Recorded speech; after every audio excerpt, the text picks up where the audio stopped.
Hey Bookaholics, and welcome back to another video. Today I am bringing you my top 15 fantasy series.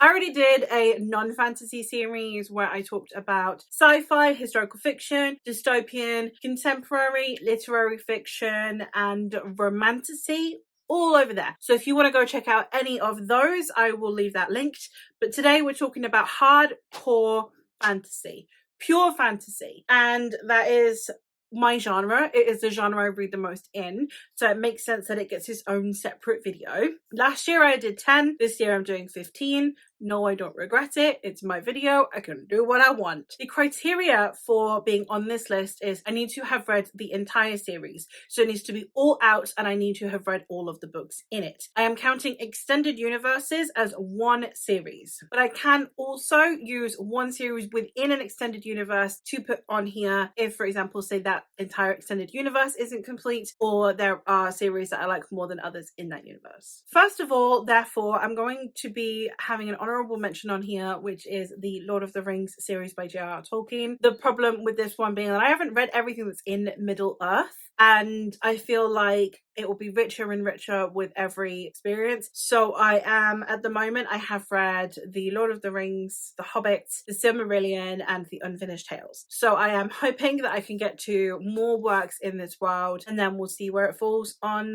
the list. So yeah, it's not on the list at the moment. However, now getting into the series that are on the list, and coming in at number 15, we have the Hanged God trilogy by Tilda Holt. This one is a Norse-inspired fantasy series that is low fantasy. It is set in our world during the decline of the Norse mythology and the beginning of Christianization, and it also features Ragnarok. So we have the divine and the mortal combination going on here, and we are following it from multiple perspectives. One is from the son of a chieftain who is needing to prove himself worthy of living up to his family name. We are following a young girl who, following the horrific events that happen to her family, flees and accidentally lets in a monster from Helheim. And we also have a giantess who has been living amongst humans in disguise. And I really loved the perspectives in here. I really loved the way that Ragnarok was depicted. I appreciate that some people are not going to love this one as much as I did, but I actually really love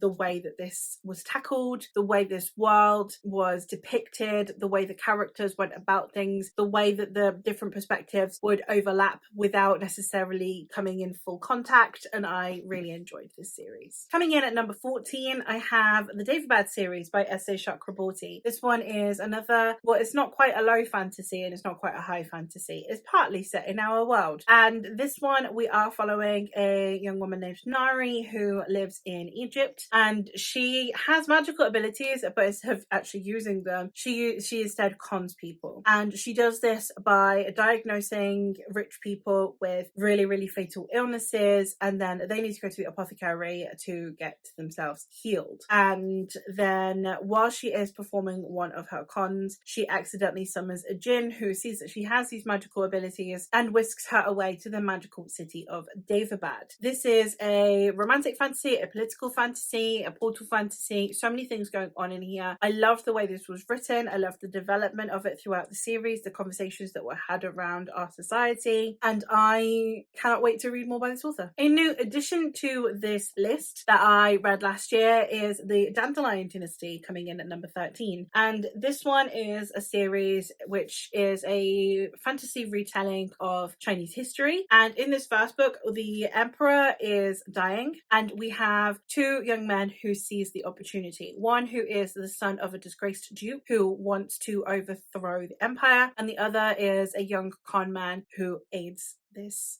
nobleman. While this first book did feel quite dry, I didn't connect with the characters very much, and that's why it's quite low on the list. The rest of the series, from the second book onwards, it just took such a massive turn. I got so invested in it. I really, really did not think, having read this first one, that this series could be on this list. And yes, it is, because from the second book onwards, it was just an absolutely magnificent time. And I'm not here to tell you you need to go read such a massive book to get to the good stuff. If you're not vibing with this, go ahead and DNF. But if you are willing to push through it, I would say that the sequels are superior in pretty much every way possible. At number 12, we have The Poppy War by R.F. Kuang. This one is an epic fantasy that is also a retelling of Chinese history, and this one is a retelling of World War II, but from a perspective of a fantasy setting. And it tackles the likes of colonialism, it tackles colorism and class divides. And in this story, we are following Rin, who is a young woman from a poor area in southern pseudo-China, and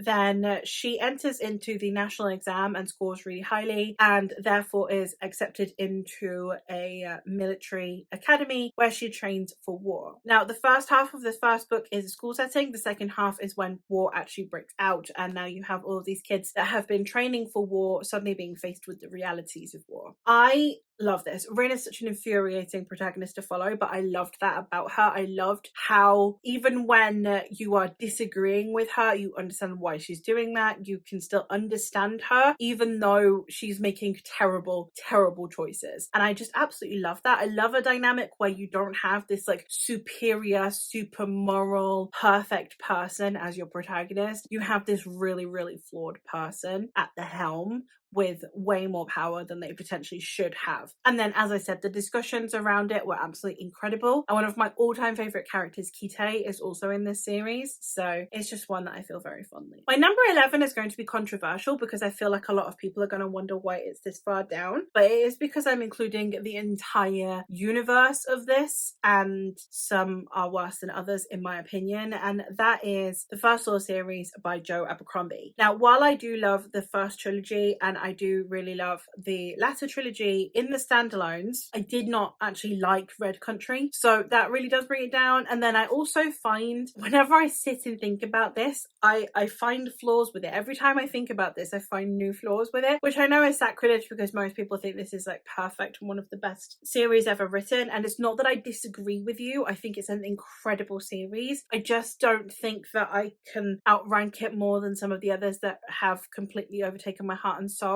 This is one that I find interesting, one that I was really invested in, one that I found really entertaining. The world building was really cool, the characters were fantastic, but I don't feel a huge emotional connection to the series, which is why it's lower than it potentially should be according to other people's lists. In this first series, we are following three perspectives. One is Logan, who is a barbarian from the north who has left too many corpses in his wake and is about to change his ways. We are following Jezal Dan Luthar, who is about to enter into a sword fighting contest, and he believes that this will earn him prestige. And then we are also following Inquisitor Glockter, who was once the most famed and beloved captain in the army, and then he was captured and tortured, and now he is a hunched back, mutilated torturer himself. Now getting into the top 10, and in 10th place we have the Winter Night series by Catherine Arden. This series is just beautiful. The writing, the setting, the characters, the themes, the conversations, everything about this is just gorgeous. I love this series so much. In this story, we are following Vasilisa, who is a young woman who lives in a more rural area of 1400s Russia, and we are following her as her father remarries and brings his new wife and her priest to come live with them. And while Vasilisa can see the Domovai, the tiny gods that are protecting her people, her stepmother believes them to be evil demons that go against the Catholic Church and wants to eradicate them. So her stepmother and the priest go about trying to convert the people away from the traditions that have been keeping the Domovai alive and therefore able to protect the townsfolk. So when the Domovai begin to fall, a darkness begins to awaken. I loved it. I loved the way that we had the mythology, the Slavic mythology weave in with the history of this time period in Russia. I love the almost anti-established religion, the idea of imposing your views on other people and forcing other people into submission. So I am very excited to read more by this author because I just love her writing style. Her prose is just stunning, and her knowledge of history combined with the beauty of her writing and the wonder of her fantasy was absolutely gorgeous to behold. Coming in at number number 9, I have the Type Child series by R.J. Barker. This one is a epic fantasy series, of course it is. In this story, we are following Joran, who is a captain of a ship, but he's not a very good one, and he's the captain of a black ship, which are kind of the less regarded ships in this fleet. And then when a well-regarded, well-loved captain is relegated to his ship, they take over the helm and have decided to try and end the war. I love this series because there's so much that happens in it, and the first book took me so long to get into. I genuinely thought I was going to end up DNFing the first book because there's so many neologisms. It really just throws you in there and you just have to roll with it. I didn't know if I could. I genuinely didn't know if I'd be able to continue reading. And then suddenly things started clicking, and then by the second book, I hadn't realized how emotionally invested I had gotten into this series until I was crying at things happening. And the connections between the characters and the way that you end up feeling about them is amazing. The world building here is incredible. The stakes always feel so palpable. You're always tense. You're always wanting to know what happens next. I never wanted to put the books down as soon as I got over that initial hump of, wow, this is a lot of words and terminology that I've never heard before. So another one that obviously I'm not going to tell you to push past something you're not enjoying, but if you are willing to, it is definitely a fantastic series overall. Coming in at number 8, we have my absolute favorite self-published series of all time. It is woefully and painfully underrated, and I need more people to read this. That is the Buckley series by C.M. Curley, the first book being The Hummingbird's Tear. This series is literally one of the best things. It has all of the things that you would love of like epic, dark, grimdark fantasy, but it's so intimate as well. Like you have this huge scope but following this group of characters. I love the character work in here. I love the discussions around magic in here, the societal structure, and most of all, I loved the mythology. The way this starts, throwing you straight into the mythology of the world, beautiful, stunning. Loved it. In this story, we are following 2 brothers who, when they were young, events happened that led them to having to flee their hometown. However, one of the brothers keeps accidentally showing that he has magic, and they eventually need to go flee towards the capital so that they can blend in with the huge amount of people that are there and will be able to hide their magic more than in the small town that they have been living in. They, however, capture the attention of a prince who is trying to prevent a war from happening. I love the way that we had all of these different perspectives. I love the different characters that we were following, from the 2 brothers through to the prince, and we have also another lady in here who I loved. We have some soldiers that we end up following, and so much happens, and none of the books are particularly huge. I mean, granted, they are in that indie paperback where you get more words on the page than you would in your typical books, but I love them so much, and I need more people to read the series so I can talk to more people about them. Coming in at number 7, one of my absolute favorite authors is,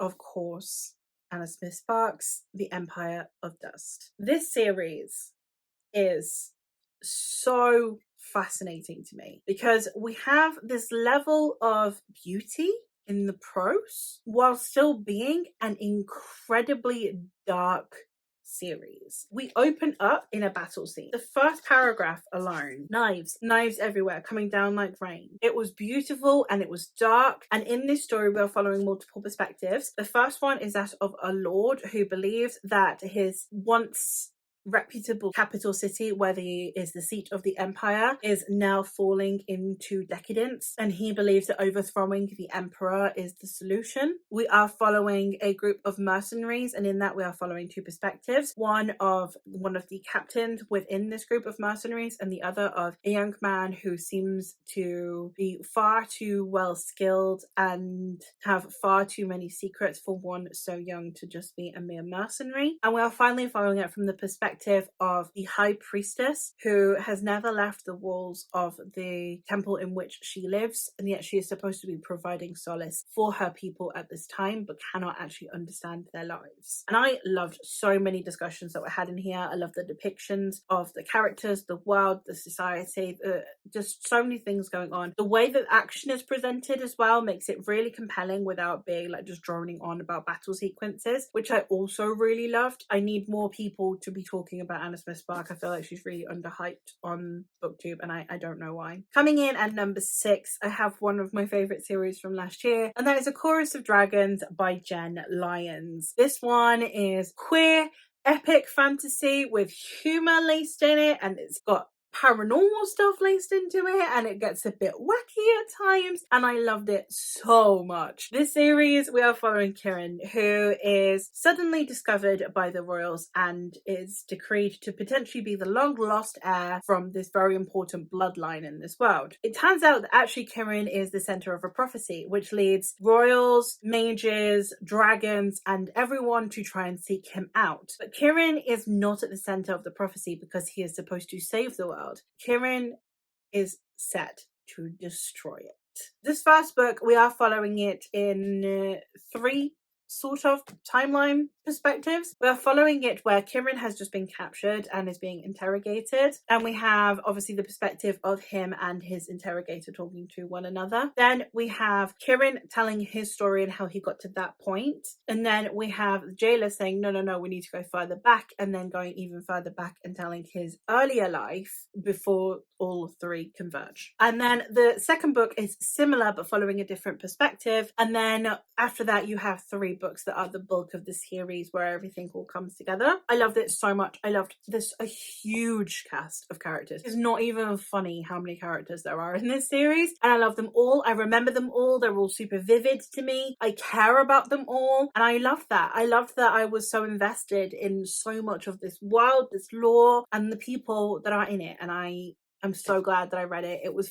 fun. It was epic. It had emotional moments that had gut punches. It had some dark moments that had you really concerned for the characters. But at the same time, the whole reading experience itself was such a fun time. I love how witty Kieran is. And I'm really glad that I got to this finally last year because it was a banging series. Coming in at number 5, one of my favourite books on social commentary that is out there, that is the Memoirs of Lady Trent series by Marie Brennan. This one is a weird one to put on a fantasy list in a way because the only fantastical element is the actual existence of dragons and the secondary world fantasy, but we don't have any magic in it actually. And in this story we are following Lady Trent, who is now the foremost dragonologist in the world. However, this is the story of how she came to be a woman in such a prestigious position and how she compiled the first deep dive into dragons, and she's kind of like the Charles Darwin of dragons, and I loved it. I had such an amazing time with it. I absolutely loved Lady Trent as a character. Isabella is amazing. I found her to be such a compulsively readable character. And then we also have, as the series goes on, the cast of characters grows and the amount of people that we get to know and see around this world. I loved the way that it had the exploration of the world of the dragons, of different cultures, different societies, an outlook on people. It was absolutely incredible. It's a really gentle series while at the same time tackling some intense topics, and I just think that the balance of it was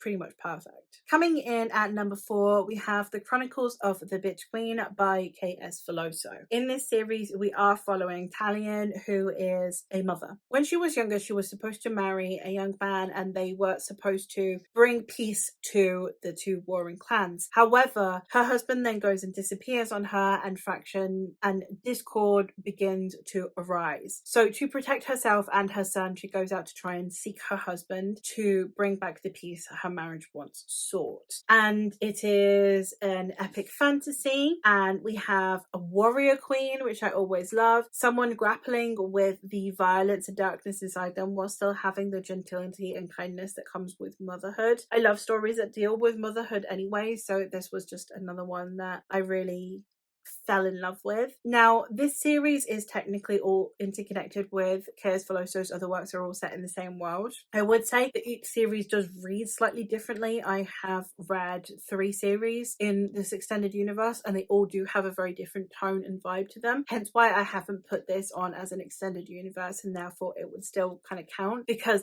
tonally they are very, very different. I will see once I have read everything in that world and everything is out, whether or not I would put the entire universe universe on here, because so far pretty much everything has been a 5-star read. But I think that in the sense of talking about favorites, I thought it might be a bit misleading if I said, oh, well, here's an extended universe, because they do feel kind of different. But maybe that's a conversation for another time. But I love this. I loved Talion so much and her relationship with her son. I loved the way that this world was depicted, the conversations that were had around motherhood, around femininity, around female leadership. She's strong, but she's not infallible. She's not perfect. And I found her such a wonderfully messy protagonist to be following. And I found the writing super compulsively readable, and I would highly recommend you check it out if you haven't already. Coming in at number 3, my probably favorite author, third place. It makes sense, I promise. But we have the Broken Earth series by N.K. Jemisin. The Broken Earth series is a monumental series, and I can understand people who don't like it. I genuinely can. It's not one of those I'm like, how can you not like it? I understand. I really, really do. Because it drops you right into it. It doesn't hold your hand. And then we have a tonal shift at the end of book 1 that changes the dynamic of book 2. So even if you liked book 1, I could see why you wouldn't like book 2, etc. So I get it, but I love it. I love this series so much. I love N.K. Jemisin's brain. I love her writing style, and I love her characters. In this story, we get 3 perspectives. The first one is Essen, who is a mother who comes home to find that her husband has murdered their son and ran off with their daughter, and she now has to traipse across this landscape to try and find them. We are also following a young woman named Cyanite, who is part of this order of what is called Origines, which is people with magical powers. She is being commissioned to go and try and sleep with one of the most powerful Origines so that she might breed with him. And it's how her and this man have to go on a mission together, but also potentially need to sleep together. And then the last perspective is that of a young girl who has just discovered that she has these magical powers and is now going to be taken away to this school where she will be trained in these powers. I love it. I loved all of the characters in here. I love the different perspectives that we get throughout the series. I love the way that it is told and the emphasis on all of the things that it's talking about, the morality of the people that we're watching and following, the way that shifts, the way we don't have all of these super perfect people. We have really flawed individuals and the fate of the world potentially resting on their shoulders. I love it so much. I'd highly recommend you check it out. Coming in at number 2, and this one was lower down on the list, and then I did a reread and continued the series, and now it's in number 2, and that is The Banished Lands by John Gwynne. I really like The Faithful and the Fallen. I do. This was, I think, maybe 2 years ago, it was at number 10 on my list, because The Banished Lands is just such an easy series to get through, in the sense that it's got classic fantasy vibes. So if you love classic fantasy but you don't want the kind of description that comes with classic fantasy, the level of density, you don't want to know what the curtains look like, you wanted it to be a bit more action heavy, a bit more battle heavy, and you want a slight shift in tone that brings it into the 21st century, you can't go wrong with The Faithful and the Fallen. It is a perfect blend of modern and classic fantasy, and I will always stand by that. I think that John Gwynne did such a fantastic job of creating this world and creating characters that you really care about. I really admire the way that John Gwynne has tackled fantasy and his contribution to fantasy. And I know a lot of people say, oh, it doesn't feel like anything new because it has so many classic fantasy tropes. He really did in a way that I think meant that we were still paying homage to the classics, but that was still completely readable for a contemporary audience. However, this series is not the reason that The Banished Lands is on my list. It is actually because the Of Blood and Bone series, which is the sequel series to this one, was my favourite series of last year. I loved it so much. There are characters in there that will forever stay with me. And I love the characters in Faithful and the Fallen, but there are characters that have such moral ambiguity and questionable decision making going on in Of Blood and Bone, alongside some really, really pure, wholesome characters and everything in between. And I loved it. I every POV I loved, from of Blood and Bone, and I just found that obviously a lot of the callbacks to this one were also nostalgic as well, so it just had the best of both worlds. It had new characters that I absolutely loved while also still tugging at your heartstrings because it's 100 years after the events of Faithful and the Fallen. So you have some characters that have longer lifespans that are still around, and then those that do not, who are long gone and you maybe see descendants of. And I love that. I really love the way that John Gwynne subverted some tropes as well with Of Blood and Bone, tropes that he had actually established in Faithful and the Fallen. So I needed to put the whole Banished Lands on here because it would be a disservice to have just Of Blood and Bone because it owes everything to Faithful and the Fallen. I just personally connected more with Of Blood and Bone. So the whole Banished Lands goes on here. I love this series. I love John Gwynne's writing style so much, and I cannot wait to read Bloodsworn, but I feel like it's going to be very divisive for me to find out which John Gwynne series I put on the list because I only put one series per author on the list. But the plot of the first book is we are following a young man named Corbin who is living in the village and is envious to become a warrior. However, when everything he knows is threatened is when he discovers the true price of having to fulfill a destiny. We are also in a world where there is the prophesized bright star and the black sun, so a force for good and a force for evil, and we get to discover who will play which parts and how that arises. Very classic fantasy setup, but in the best way possible. And coming in at number 1, which is surprising no one because it's been here for a decade, is The Realm of the Eldlings. Nothing has changed here. Yay! The Realm of the Eldlings is a 16-book epic fantasy saga, and it is split up into 4 trilogies and a quartet. It also has a companion novella and a lot of short stories, so it's a huge, expansive, extensive series. And in the first book, we are following Fitzchivalry Farseer, who was left at the doorstep of the keep when his grandfather says that he is the illegitimate son of the Crown Prince. The Crown Prince then decides to abdicate the throne in shame, and now no one really knows what to do with Fitz, so Fitz is left in the care of Burrick, who is in charge of the king's hawks, hounds and horses, and then eventually Fitz catches the king's eye and the king decides to have him trained up to be an assassin for the royal family, given his ability to navigate both the common folk and the royalty because of his illegitimacy. And it goes so much further than there, and it's such an epic series. But yeah, I love this series so much. It's mine and my husband's series. It's the one that we talk to each other about like at least once every couple of weeks, even though it's been years since we've finished the series. At this point, we will still sit and chat to each other about this series. Like, that's how much we love it. So yeah, I've heard rumors that there is potentially going to be another book coming out in this world, and I'm very excited to see how I feel about that. I love it. I love everything about it. I love the characters. I love the world. I have cried so many times at this series. I have theorized about things in this series. I have sat and contemplated all of my life choices while reading this series. It's part of me. I will love it until the end of my days, I think. And there you have it. Those are my 15 fantasy series, top fantasy series. Let me know if you've read any of these and your thoughts on them. Let me know what your favorite fantasy series of all time is. And let me know, based on my liking of these, if you have any other recommendations for me. But yeah, that is it for me for today. So in the description box, I will leave linked reviews to any of these series that I have done, and I will hopefully catch you in another one soon. Bye.